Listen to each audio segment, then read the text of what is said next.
Welcome to ब्रहान्स preparatory academy. उम्मीद करता हूं आप लोग सब खैरियत से होंगे। फेडरल इन्वेस्टिगेशन एजेंसी कंप्यूटर का सेक्शन जारी है और कंप्यूटर के सेक्शन से topic number 1 basic hardware components complete करवाया जा चुका है। पीडीएफ नोट्स आपसे शेयर किए जा चुके हैं। आज टॉपिक नंबर 2 पढ़ाया जाएगा, difference between RAM and ROM. What does RAM stands for random access memory, what does ROM stands for read only memory. ये दो ऐसी टर्म्स हैं जो कंप्यूटर सिस्टम के अंदर बहुत ज़्यादा इस्तेमाल की जाती हैं और इन दो टर्म्स से बहुत ज़्यादा एमसीक्यूज भी पूछे जाते हैं। अगर मैं 2021 की जानिब आपको ले चलूं और एफआईए का पेपर जो कंडक्ट किया गया था वर्चुअल यूनिवर्सिटी की जानिब से, उसमें आपने एक चीज़ को वाज़े तौर पर देखा गया होगा कि वर्चुअल यूनिवर्सिटी ने बहुत ज़्यादा जो क्वेश्चंस थे वो कंप्यूटर से पूछे गए थे। ठीक है, कंप्यूटर से बहुत ज़्यादा सवालात किए गए थे और उन सवालात में अगर मैं इन दो टॉपिक्स का जिक्र ना करूं तो गलत, तो बिल्कुल ये नाजायज़ होगा क्योंकि बहुत ज़्यादा क्वेश्चंस इन दो टॉपिक से रिलेटेड पूछे गए थे। ठीक है, अब वॉलेटाइल मेमोरी क्या है और नॉन वोलेटाइल मेमोरी क्या है, इसमें स्टूडेंट्स जो हैं वो बहुत ज़्यादा कंफ्यूज हो जाते हैं। तो याद रखिएगा volatile and non volatile memory में क्या फ़र्क है, क्यों वोलेटाइल मेमोरी इसको कहा जाता है और नॉन वोलेटाइल को नॉन वोलेटाइल मेमोरी क्यों कहा जाता है। इंशाल्लाह आज के लेक्चर को सुनने के बाद, समझने के बाद आप ये टॉपिक ज़िंदगी भर नहीं भूलेंगे। ये टॉपिक न सिर्फ एफआईए बल्कि दीगर जितने भी गवर्नमेंट जॉब्स के टेस्ट होते हैं और कंप्यूटर से रिलेटेड क्वेश्चंस पूछे जाते हैं, रैम एंड रोम से रिलेटेड क्वेश्चंस पूछे जाते हैं। अगर इस लेक्चर को आप अच्छे तरीके से सुन लेते हैं, अपने हैंड रिटन नोट्स बना लेते हैं, तो याद रखिएगा ये टॉपिक आपको जिंदगी भर याद रहने वाला है। तो ओवरऑल अब तक 89 वीडियो लेक्चर्स आपको पढ़ाए जा चुके हैं और इनसे रिलेटेड पीडीएफ नोट्स भी टाइम टू टाइम आपको मिलते रहे हैं। अगेन इस बात पर एम्फेसाइज करूंगा, इस बात पर जोर दूंगा कि please make your handwritten notes. इन चीजों से आप अपना सक्सेस रेशो बढ़ा सकते हैं। तो बगैर देर की अपने लेक्चर की जानिब बढ़ेंगे, लेकिन लेक्चर की जानिब बढ़ने से पहले आपको बताता चलूं कि कंप्यूटर का जो सिलेबस है बेसिक हार्डवेयर कंपोनेंट्स, ये आपको टॉपिक कंप्लीट करवाया जा चुका है। रैम एंड रोम में क्या डिफरेंस है, इंशाल्लाह आज ही मैं इस टॉपिक को कंप्लीट करवाऊंगा, वाइंड अप करूंगा एंड पीडीएफ नोट्स आपको इंशाल्लाह डिलीवर कर दिए जाएंगे। तो बगैर देर की हम अपने टॉपिक की तरफ बढ़ते हैं। Types of memory. Computer system के अंदर दो तरह की मेमोरीज का इस्तेमाल होता है। नंबर 1 प्राइमरी मेमोरी कहलाती है, ठीक है, और नंबर 2 सेकेंडरी मेमोरी कहलाती है। अब इन दोनों मेमोरीज के दरमियान क्या फ़र्क है वो इंशाल्लाह आज के लेक्चर में बहुत डिटेल से पढ़ने वाले हैं और इसी के साथ साथ लास्ट में इससे रिलेटेड एमसीक्यूज जो पास्ट एग्जाम्स में आ चुके हैं और आने वाले एग्जाम्स में आ सकते हैं उनको भी हल करवाया जाएगा। तो there are 2 types of memories in a computer system. तो ये बात हमें यहाँ पर वाजे हो गई कि कंप्यूटर सिस्टम के अंदर दो तरह की मेमोरीज का इस्तेमाल होता है। नंबर 1 जो कहलाती है प्राइमरी मेमोरी, नंबर 2 जो कहलाती है secondary memory. Now what is the difference between the primary memory and the secondary memory, वो इंशाल्लाह अभी डिटेल में पढ़ लेते हैं। सबसे पहले primary memory. Primary memory is a section of a computer memory that the CPU can access directly. Central Processing Unit, पहले लेक्चर में बहुत डिटेल से पढ़ा चुका हूं, ठीक है। तो याद रखिएगा primary memory is a section of a computer memory that the CPU can access directly. वो मेमोरी जैसे जो सीपीयू है, सेंट्रल प्रोसेसिंग यूनिट है, उसे डायरेक्टली एक्सेस कर सकता है, उसे प्राइमरी मेमोरी कहा जाता है। प्राइमरी मेमोरी की जो स्पीड है as compare to secondary memory बहुत ज्यादा होती है। प्राइमरी मेमोरी की जो स्पीड है as compare to secondary memory वो बहुत ज्यादा होती है and is faster than the cache memory in a memory hierarchy. अब मेमोरी हायरार्की जो है उसमें देखा जाए जो प्राइमरी मेमोरी है वो इवन कैशे मेमोरी से भी उसकी स्पीड ज्यादा होती है। Primary memory on average has a storage capacity that is lower than the secondary memory. अब प्राइमरी मेमोरी में याद रखिएगा अगर उसे कंपेयर किया जाए सेकेंडरी मेमोरी के साथ तो जी हाँ उसमें जो स्टोरेज कैपेसिटी है वो ऑब्वियसली कम होगी as compare to secondary memory. याद रखिएगा, अगेन बताता हूं, there are 2 types of memories in a computer system, जिसे number 1 primary memory, number 2 secondary memory. अब प्राइमरी मेमोरी में हमने क्या पढ़ा, प्राइमरी मेमोरी वो सेक्शन है कंप्यूटर मेमोरी का जिसे सेंट्रल प्रोसेसिंग यूनिट, जैसे सीपीयू कहा जाता है, ब्रेन ऑफ द कंप्यूटर कहा जाता है, वो उस मेमोरी को डायरेक्टली क्या कर सकता है, एक्सेस कर सकता है। ठीक है, दूसरी चीज हमने पढ़ी कि प्राइमरी मेमोरी जो है वो फास्ट होती है as compare to secondary memory and is faster than the cache memory in a memory hierarchy. अब मेमोरी हायरार्की को जब हम पढ़ते हैं और उसमें देखा जाए कि सबसे ज्यादा स्पीड किसकी होती है, तो प्राइमरी मेमोरी की सबसे ज्यादा स्पीड होती है।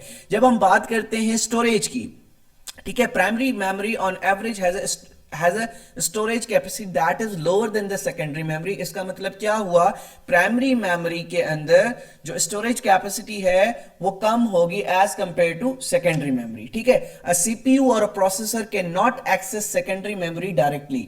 अब मैंने यहां पे आपको पहली ही लाइन के अंदर बता दिया कि प्राइमरी मेमोरी की खासियत ये है कि सीपीयू उसको डायरेक्टली एक्सेस कर सकता है, लेकिन सीपीयू या प्रोसेसर सेकेंडरी मेमोरी को डायरेक्टली एक्सेस नहीं करता।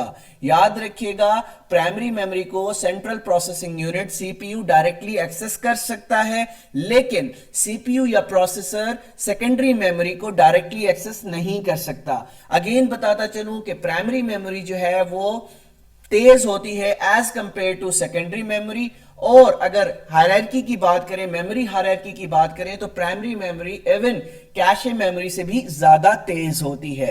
Let's move on. अब हम करते हैं क्लासिफिकेशन। अब प्राइमरी मेमोरी को हम जब क्लासिफाई करते हैं तो we can broadly classify primary memory into two parts. दो पार्ट्स में हम इसकी क्लासिफिकेशन कर सकते हैं। याद रखिएगा, लास्ट टाइम इस क्लासिफिकेशन से बहुत ज्यादा सवाल किए गए हैं, तो इस टॉपिक को, इस लेक्चर को बहुत गौर से सुनिएगा। जब हम बात करते हैं रीड ओनली मेमोरी की और रोम की, ठीक है, रोम इसका शॉर्ट फॉर्म है, इसका फुल फॉर्म क्या है, read only memory and random access memory, जिसे रैम कहा जाता है। तो जब हम क्लासिफाई करेंगे प्राइमरी मेमोरी को, वो दो पार्ट्स में करेंगे। Number one, read only memory and random access memory. Again बताता चलूं, ये क्या है, ये दोनों के दोनों प्राइमरी मेमोरी के पार्ट हैं। याद रखिएगा, सेकेंडरी मेमोरी की बात नहीं की जा रही, यहां पर प्राइमरी मेमोरी की बात की जा रही है। अगर हम क्लासिफाई करें प्राइमरी मेमोरी को, तो हम उसको दो हिस्सों में तकसीम कर सकते हैं। Number one, read only memory, जिसे रोम कहा जाता है। Number two, random access memory, जिसे रैम कहा जाता है। अब मैंने इसको क्लासिफाई कर दिया types of memory. Number one RAM, number two ROM. अब हम जब रैम की बात करेंगे तो यहां पर हमें एस रैम और डी रैम दिखाई देगा। रैम अगेन फर्दर डिवाइड हो जाती है दो पार्ट्स में, static random access memory and dynamic random access memory. Full form याद रखिएगा, लास्ट टाइम भी बहुत से बैचेस से इसके फुल फॉर्म पूछे गए हैं। ठीक है, रैम के अंदर हम रैम को अगेन फर्दर दो हिस्सों में इसको तकसीम कर सकते हैं, S RAM and D RAM. S RAM stands for static random access memory, D RAM stands for dynamic random access memory. Then again हम यहां पर आते हैं रोम की जानिब। तो रोम को हम तीन हिस्सों में तकसीम कर सकते हैं, प्रोम, ई प्रोम, ई प्रोम। ठीक है, अब इंशाल्लाह हम आगे चलकर इनको बहुत डिटेल से पढ़ने वाले हैं। यहां तक बात आपको समझ आ गई कि प्राइमरी मेमोरी को हम ब्रॉडली दो पार्ट्स में तकसीम कर सकते हैं। नंबर वन, रोम, जिसको कहा जा सकता है, फुल फॉर्म सुन लीजिएगा, read only memory, and RAM, full form सुन लीजिएगा, रैंडम एक्सेस मेमोरी। अगेन जब हम इन मेमोरीज को देखते हैं तो रैम को अगर हम डिवाइड करें तो दो हिस्सों में तकसीम कर सकते हैं, जिसमें S RAM and D RAM. S RAM stands for static random access memory and D RAM stands for dynamic random access memory. And ROM को जब हम तकसीम करते हैं तो वो तीन हिस्सों में तकसीम हो जाती है, प्रोम, ई प्रोम एंड ई प्रोम। ठीक है, ये हो गई classification of a computer memory. अब हम मजीद आगे बढ़ते हैं, रैंडम एक्सेस मेमोरी का हम यहां पर जिक्र कर लेते हैं। तो यहां से बहुत ज्यादा सवाल किए जाते हैं। सबसे पहला सवाल तो आपको मैं ऑलरेडी पहले लेक्चर में इस हवाले से बता चुका हूं कि रैम जो है, रैंडम एक्सेस मेमोरी जो है, ये हार्डवेयर का हिस्सा है। याद रखिएगा, हार्डवेयर का हिस्सा है। किस जगह पर हम इसको लगाते हैं, मदरबोर्ड पे इसको लगाते हैं। मदरबोर्ड मैंने आपको तस्वीर की मदद से हर एक चीज समझा दी है गुज़िश्ता लेक्चर के अंदर। Random access memory is the hardware in a computing device where the operating system, application programs and data in current use are kept so they can be quickly reached by the device processor. ठीक है, RAM is the main memory. RAM is the main memory in a computer. It is much faster to read from and write to than other kinds of storage such as hard disk drive HDD जिसको कहा जाता है, या solid state drive जिसे SSD या optical drive कहा जा सकता है। ठीक है, तो रैंडम एक्सेस मेमोरी क्या है? मैन मेमोरी है। तो सीपीयू इसको बहुत डायरेक्टली एक्सेस करता है। ठीक है, ये बहुत फास्ट होती है। जिस तरह से दूसरी हमारे पास स्टोरेज डिवाइसेस हैं, हार्ड डिस्क हो गई, सॉलिड स्टेट ड्राइव जिसे एसएसडी कहा जाता है, या ऑप्टिकल ड्राइव, ये इन सब से ज्यादा तेज होती है, मेन मेमोरी होती है। सीपीयू इसको डायरेक्ट एक्सेस कर सकता है। प्राइमरी मेमोरी के हवाले से मैंने बताया कि प्राइमरी मेमोरी की क्या खासियत है कि सीपीयू यानी सेंट्रल प्रोसेसिंग यूनिट इसको डायरेक्टली एक्सेस करता है। हालांकि जब हम बात करते हैं सेकेंडरी मेमोरी की, तो सीपीयू उसे डायरेक्टली एक्सेस नहीं करता। रैंडम एक्सेस मेमोरी जिसे क्या कहा जाता है? Volatile in nature. Random access memory volatile in nature होती है। इसका मतलब क्या हुआ? याद रख लीजिएगा, आज ये अगर आप समझ लेंगे तो लॉन्ग टर्म तक ये चीज आपको याद रहेगी।